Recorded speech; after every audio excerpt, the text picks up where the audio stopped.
BJP ছেড়ে বিজেপিতে কিছুই পাইনি। বিজেপি সব সময় আশা দিচ্ছে আজ এই দেবো, আজ ওই দেবো, কিছুই পাচ্ছি নি। আমরা ছিলাম বিজেপিতে, আমরা এসেছি তৃণমূল কংগ্রেস। আগে তো আমি সিপিএম ছিলাম, তারপরে বিজেপিতে যোগ দিয়েছিলাম। বর্তমানে আমি এখন তৃণমূলেতে। তৃণমূলের লক্ষ্মী ভান্ডার পাচ্ছি, এবার বাংলার বাড়ি পাবো আসলে, সেই আশাতে আরো আসছি যে আমরা তৃণমূল করব।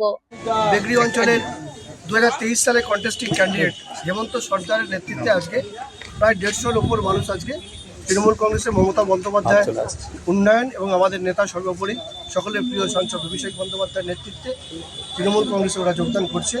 শান্তনা সর্দার, কৃষ্ণাপুরে সহ টোটাল টিম ওনাদের আছে।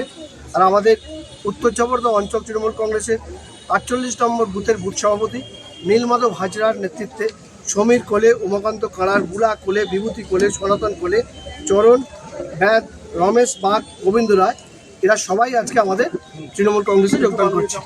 সভাপতি মহিলা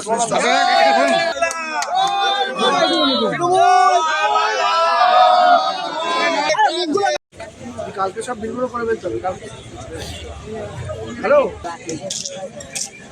না, জোর করে কোনো নেই। আমি স্বইচ্ছায় এইছি, বা আমার কাজের বা দেশের কাজের উন্নয়নের জন্য আমি চাই আরো উন্নতি হোক আমাদের বুথে বা আমাদের এতে এলাকায়।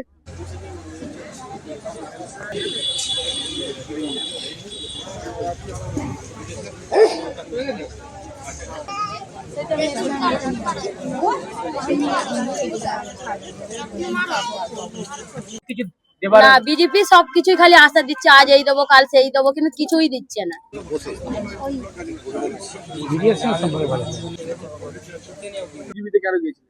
বিজেপিতে গিয়েছিলাম বলতে, তখন আগে তো আমি সিপিএম ছিলাম, তারপরে বিজেপিতে যোগ দিয়েছিলাম। সেই হিসেবে আমি এখন বর্তমানে আমি এখন তৃণমূলেতে আমি কাজের উন্নয়নের জন্য আমি চলে এসেছি।